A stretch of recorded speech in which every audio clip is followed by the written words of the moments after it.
안녕하세요. 솔로몬스터의 신영기 건축사입니다. 오늘은 공동주택 하자소송 전일부분 쟁점사항 두 번째 시간으로 여덟 번째 항목 조적벽체 시멘트 몰탈 두께 부족 시공과 세대 발코니 대피공간 실외기실 바닥 액체방수 성능 부족, 열 번째 현관 욕실 발코니 단차 부족으로 인한 신발 걸림, 이 세 가지 사항에 대해서 보도록 하겠습니다. 본 사진에서 보는 바와 같이 조적벽체 위에 시멘트 몰탈을 하였으나 몰탈의 두께가 과연 설계도서대로 정한 치수하고 일치가 되는지 두께로 확인하기 위해서 코알을 채취를 한 것입니다. 보통 시멘트 몰탈 내벽의 두께는 18mm 정도를 기준으로 하고 있는데, 최근에는 준공도면에 두께 표시가 상당히 다 삭제되어 있는 경우가 많이 있습니다. 이는 착공도면에는 표기되어 있더라도 사용 승인 검사 받을 때 하도 하자소송이 많이 발생되다 보니까 두께에 대한 치수를 싹 다 지우는 경향이 최근에 많이 있습니다. 어찌되었든 건축사가 도장을 찍는 경우에는 이게 또 문제가 될 수가 있기 때문에 건축사들은 반드시 재질, 두께, 표시 이런 것들을 확실하게 끝까지 유지를 해야 합니다. 각 세대 조적벽체 시멘트 몰탈 두께가 설계 기준에서 정하는 품질 기준과 달리 축소 시공되어 벽체의 평활도 불량과 내구성 저하를 초래하고 향후 유지관리를 위한 추가적인 비용이 발생될 우려가 있습니다. 이는 시공사가 공사비 절감과 시공 편의성을 위해 임의로 두께를 축소 시공한 것으로 판단됩니다. 설계도서의 기준을 충족시키기 위해서는 충족시켜야만 기능상 지장을 초래하지 않고 설계 기준에서 정한 성질이나 성상을 갖추지 못하여 품질을 하락시킨 경우에는 적절한 보수와 대책이 요구되고 있습니다. 관련 기준은 건축표준시방서 15015 시멘트 모르타르 발음을 보면 됩니다. 개선 방향은 설계 기준 상태의 시공비와 실시공 상태의 시공비 차액을 보수비로 산정을 합니다. 다만 여기서 두께가 좀 약간 18mm인데 9mm 시공을 했다 그래갖고 단가를 50%로 적용해서는 아니 됩니다.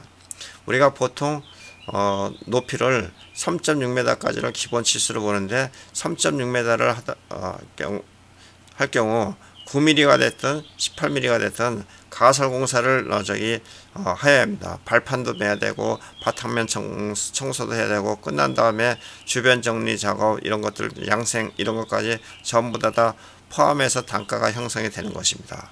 따라서 9mm 하더라도 발판을 해야 되고 18mm 하더라도 발판을 해야 되는데 발판은 한 번만 하면 됩니다. 따라서 중국집에 가서 짜장면을 시켰을 때 보통과 곱빼기를 시킬 경우 보통이 한 그릇에 6,000원일 경우 곱빼기는 8,000원 내지 한 9,000원 정도 합니다. 불과 2,000원 내지 3,000원 정도 이렇게 받는데, 재료는 2배 정도 들어갈지는 몰라도 인건비는 2배가 들어가질 않습니다. 그릇도 약간 좀 큰 그릇 쓰면 되는 거고, 또 그렇다고 닭강을 2배, 3배 주는 것도 아닙니다. 어차피 재료비는 2배 정도 들어가더라도 인건비라든가 그릇이라든가 부자재 이런 것들이, 가스비라든가 이런 것들이 거의 비슷비슷하기 때문에 약간의 비용 정도만 이렇게 더 하기 때문에 시멘트 몰탈의 두께가 18mm하고 9mm를 50%를 적용해서는 안 되고, 재료비 차액은 100%로 적용을 하면은 전체적으로 봤을 때 20% 내지 한 30% 정도만 약간 더 올려주면 됩니다. 인건비가 크지 재료비는 그렇게 차이 나지 않습니다. 재료비는 100%, 인건비 그 차액은 100%가 아니라 한 20% 내지 한 30% 정도만 더 가산해서 주면은 크게 무리가 없다고 봅니다. 본 사진은 화장실 액체방수 바닥 두께를 측정한 것입니다. 바닥을 그라인더로 잘라내서 코알을 뚫어 가지고 방수층 두께를 재는 것입니다. 최근에 발코니 대피공간 실외기실 바닥 액체방수 시공이 설계 기준과 달리 액체방수 공정 중 방수 몰탈 누락 및 축소 시공 등 변경 시공된 사항으로 이로 인해 바닥 방수 성능의 저하, 시공 차익 등이 발생되었습니다. 이는 시공사가 시공비 절감과 시공 편의성을 위해 임의로 변경 시공한 것으로 판단되며 기능상 지장을 초래하고 설계 기준에서 정한 성질이나 성상을 갖추지 못하여 품질을 하락시킨 피해에 대하여 적절한 보수와 대책이 요구되고 있습니다. 관련 기준은 건축표준시방서 11045 시멘트 모르타르 방수공사를 보면 되며, 도면은 실내 재료 마감표나 실내 부분 단면도를 보면 알 수 있습니다. 개선 방향은 설계 기준 상태의 시공비와 실시공 상태의 시공비 차익을 보수비로 산정을 합니다. 발코니의 재료 마감표는 액체 방수, 시멘트 몰탈, 실외기실도 액체 방수, 시멘트 몰탈만 표기가 되어 있지 두께 표시는 되어 있지 않습니다. 그러면 액체 방수의 문제점을 한번 본다면, 공동주택 하자 소송의 단골 항목 중 하나를 꼽으라면 단연 시멘트 액체 방수를 두께 부족으로 보고 있습니다. 시멘트 액체 방수는 방수제에 물, 모래 등과 함께 섞어 반죽한 뒤 콘크리트 표면에 발라 방수층을 만드는 공법으로 주로 욕실, 발코니, 지하실 등에 시공됩니다.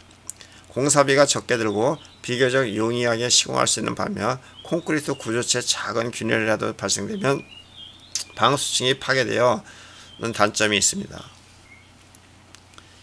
누수의 문제는 액체 방수의 두께 부족에서 비롯된다기보다 균열로 인한 것이 상당하고, 사실상 방수층이 얇다고 하여 방수층으로서의 기능을 다하지 못한다고 볼 수 없음에도 이 점을 간과하고 감정하는 경우가 상당히 많이 있습니다. 통상적으로 감정에는 샘플 조사를 통해 시멘트 액체 방수 두께를 확인하기 때문에 샘플 두께가 전체 보수비를 좌우한다고 볼 수 있습니다. 문제는 감정인들이 감정 기준으로 삼은 액체 방수 두께에 따라 보수비가 수천만 원에서 수십억 원에 이른다는 점입니다. 감정인들이 감정 기준으로 삼는 두께의 적정성 여부에는 설계도면 및 건축 시방서에 액체 방수 두께에 관한 지시가 없으면 통상 건축공사 표준 시방서상의 두께를 감정 기준으로 삼습니다. 건축공사 표준 시방서. 그런데 현재 하자 소송이 제기되는 거의 대부분의 아파트는 일러도 2006년도 이후 사업 승인을 받아 지어진 것이기 때문에 감정인 기준이 되는 건축공사 표준 시방서 역시 2006년도 이후의 것이 되어야 합니다. 그럼에도 감정인들이 막연히 액체 방수 두께를 기재하였던 1994년도 표준 시방서를 기준으로 삼고 있는데, 알다시피 표준 시방서는 1999년도에 개정을 거치면서 액체 방수 공정을 줄이면서 두께를 삭제하였습니다. 이 또 2006년도에 또 한 번 개정을 거치면서 여전히 액체 방수 두께에 관한 내용은 없습니다. 액체 방수 두께를 삭제한 이유에 대하여 표준 시방서를 재개정한 대한건축학회는 시공 두께가 많거나 두껍다고 하여 품질이 우수하다고 정량적으로 평가할 수 없는 점, 오히려 두껍게 시공할 경우 넓은 면적을 고르게 바르기 어렵고 방수층이 탈락되는 문제가 있어 현실적인 시공 여건에 부합하지 않는 점, 건축 시공 기술이 점차 발전하고 향상된 품질의 방수제가 개발되고 있는 점에 비춰볼 때 일정 수준의 방수 성능을 확보하는지 여부가 문제될 뿐 방수 두께의 논의는 더 이상 무의미하다는 입장을 피력한 바가 있습니다. 이상과 같이 표준 시방서에서 액체 방수의 두께 기준이 삭제된 개정 취지에 비춰본다면 여전히 1994년도 표준 시방서를 기준으로 액체 방수 두께를 부족으로 판단하는 것 자체가 난센스라고 할 수 있습니다. 결론적으로 말하면 설계도면에 액체 방수 두께에 대한 지시가 없다면 주택의 설계도서 기준에서 정하는 해석 순서에 따라 설계도면이 표준 시방서보다 우선하므로 도면대로 액체 방수가 시공되어 있다면 이를 하자로 볼 수가 없고, 공사 시방서와 표준 시방서를 놓고 보더라도 시멘트 액체 방수가 중대한 기능, 성능, 안전상 시공 기준에 해당되지 않기 때문에 표준 시방서를 공사 시방서보다 우선 적용할 당위성이 없으므로 표준 시방서가 하자 판정의 기준이 될 수는 없을 것입니다. 마지막으로 표준시방서를 적용한다 하더라도 앞서 본 바와 같이 1999년도 이후 개정된 표준시방서에서는 액체방수 두께를 삭제하였으므로 결국 액체방수 두께의 근거가 없는 바 이 점을 다툴 필요가 있습니다. 본 내용은 법무법인 파인 정옥식 변호사의 글 내용을 참조하여 말씀을 드린 것입니다. 10번째, 현관, 욕실, 발코니 단차 부족으로 인한 신발 걸림입니다. 본 사진에서 보는 바와 같이 욕실 바닥에 슬리퍼가 있는데 문이 닫을 경우에 슬리퍼 때문에 문이 닫히지 않는 경우가 있습니다. 그러면 거실 바닥과 욕실 바닥과의 차이는 어느 정도가 적정하냐? 최소 5cm 정도만 있으면 됩니다. 어떤 사람은 6cm, 7cm, 8cm라고 이렇게 표기하는 경우가 있는데 그거는 과다하게 표기한 것으로 볼 수가 있습니다. 또한 욕실의 바닥의 차이는 물이 넘어오지 않을 정도이면 되지 꼭 뭐 5cm가 아니 되더라도 큰 문제는 없습니다.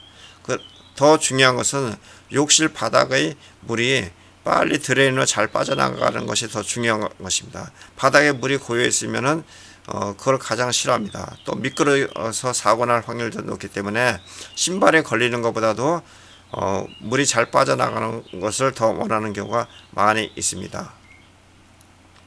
그러면 현황 및 문제점을 본다면 현관, 욕실, 발코니 바닥의 단차가 설계 기준과 달리 축소 시공되어 신발 걸림 등 생활상 불편함이 초래되며 세대별 바닥 단차 차이가 크고 일관성이 결여되는 등 전체적인 시공이 불량한 상황입니다. 이는 시공사가 시공비 절감 등을 이유로 임의로 축소 시공한 것으로 판단되며 따라서 기능상 지장을 초래하고 설계 기준에서 정한 성질이나 성상을 갖추지 못하여 품질을 하락시킨 피해에 대하여 적절한 보수와 대책이 요구되고 있습니다. 건설 감정 실무 기준에는 욕실 바닥 단차의 부위를 50mm를 보고 있으며 보수 비용은 타일을 철거 재시공하는 게 아니라 매트 설치하는 비용을 산정을 합니다. 화장실 문턱과 바닥 타일 면의 단차 불량의 하자는 설계 도서의 표기를 기준으로 판단하며 욕실 단차가 설계 도면과 일치하는 경우 슬리퍼가 욕실 문 하부에 걸린다 하더라도 하자가 아닌 것으로 판정합니다. 그러니까 5cm로 시공을 했는데 슬리퍼가 걸린다고 해갖고 하자로 보는 것은 아닙니다. 그러면 욕실 단차가 설계 도면과 상이한 경우에는 설계 도면에 표기된 문턱의 단차와 비교해서 배수구에서 문턱까지 직선거리 물매 100분의 1을 고려한 값보다 미달한 경우 하자로 봅니다.